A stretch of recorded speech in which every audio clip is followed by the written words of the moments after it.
What's up, guys? I just wanted to let you know that this episode of Izzy's Retro Video Game Reviews, where I'm going to be talking about WrestleMania X-8 for the GameCube, had to be the trailer for the game had to have the audio removed due to fear of copyright strike. I did not want to get a copyright strike because Drowning Pool's Tearaway is playing in the trailer, so I had to remove the audio.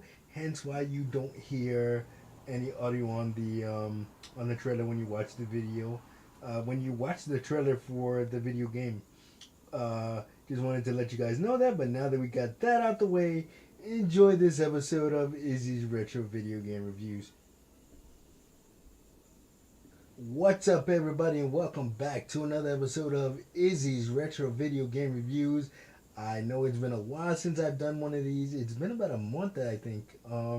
But anyway, the series is back, and I am going to be taking a look back at the GameCube series of WWE video games, and we're going to start with the first title released exclusively for the Nintendo GameCube, WrestleMania X8 or 18.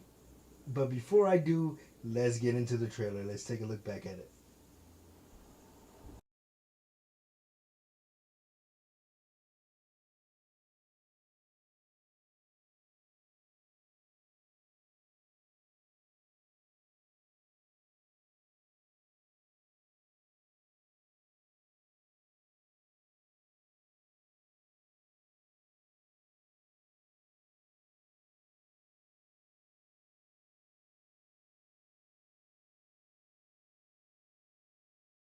All right, WrestleMania X8, man, or 18, like I said, man, for the GameCube. So this came out in North America on June 10th, 2002. So this year, on June 10th, the WrestleMania X8 will officially be 23 years old. My goodness, man.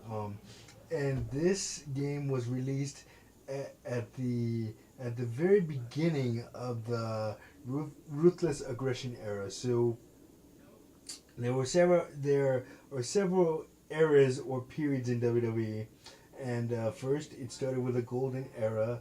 In the 80s, going up to the early 90s, and then from the then you had from the mid 90s till about the mid 90s till about 19 from 94 to 97. You have what was called the new generation era, which focused more on over the top characters rather than in ring work. And then from 1997 to 2000, the tail end of 2001, you have what was called the Attitude Era, which is a which is an era where most fans very fondly uh, think very fondly of when they look back at it. But now, watching it as an adult, you appreciated the edgy storylines in WWE trying to push the envelope, but the in ring work wasn't up to par. It had its great moments. There were some great matches from the Attitude Era. That's not to say that everything was all bad from that era, but the majority of it was kind of daytime television talk show esque. Risque Jerry Springer style storylines and this, that, and the other thing. But and then you had and then, of course, the during that era, during the tail end of the Attitude Era, you had the WCW invasion, which brought over superstars from WCW. Shortly after WWE purchased the company, who at the time were their biggest uh, for a short period of time were their biggest rival wrestling promotion to the WWE. And then the Ruthless Aggression Era, which is when this game came out, you know kind of is at the end of all of that. So at the end of the Attitude Era, and then you look, if you think back on the Ruthless Aggression Era, man, it had so many great future stars. Brock Lesnar, Shelton Benjamin, John Cena, Batista, you know, Goldberg came in the Ruthless Aggression era. Not during the WCW invasion in 2001. He came a little bit after that because stars like him, Kevin Nash, Scott Hall, Hulk Hogan, Rey Mysterio, and there were a few others. Decided to sit out their WCW contracts before coming over to WWE because Turner Network and AOL Time Warner, after the merger, was paying those stars that I just mentioned a shit ton of money. So obviously they're not gonna want to come to work if they can sit home. If they can sit home and collect a huge check. So anyway, now that you're all caught up on some of the history behind the eras in WWE, let's talk about WrestleMania X-8, the video game. So, like I said in the beginning, this was the first of four titles released on the Nintendo GameCube, and I will be covering all four of those titles. Well, three of those titles because we're doing WrestleMania X8. But I'll be covering the rest of them on a later time at the series, in the series. So what I remember about this game is I didn't own a Nintendo GameCube till about a year, 2 years after it came out. So I didn't get one till like 2003. But I do remember going over to my friend's house and playing WrestleMania X8 on the GameCube, and I thought, man, this is really like, the controls kind of remind you of No Mercy, which is widely regarded in some circles as one of the best wrestling games of all time. That's up for debate, of course. SmackDown Here Comes the Pain is also in that discussion, but yeah, WrestleMania X8. So PlayStation had the SmackDown series, and then Xbox, the original Xbox, had the Raw series. So the Nintendo GameCube needed its own series, and it started out with WrestleMania X8. So anybody that you can, as far as the roster goes, anybody that you can think of is from the Ruthless Aggression era is in this game. Like I said, Rey Mysterio, the Hurricane, Kane, Undertaker, Hulk Hogan, Scott Hall, Kevin Nash, John Cena, Steve Austin, The Rock, Triple H.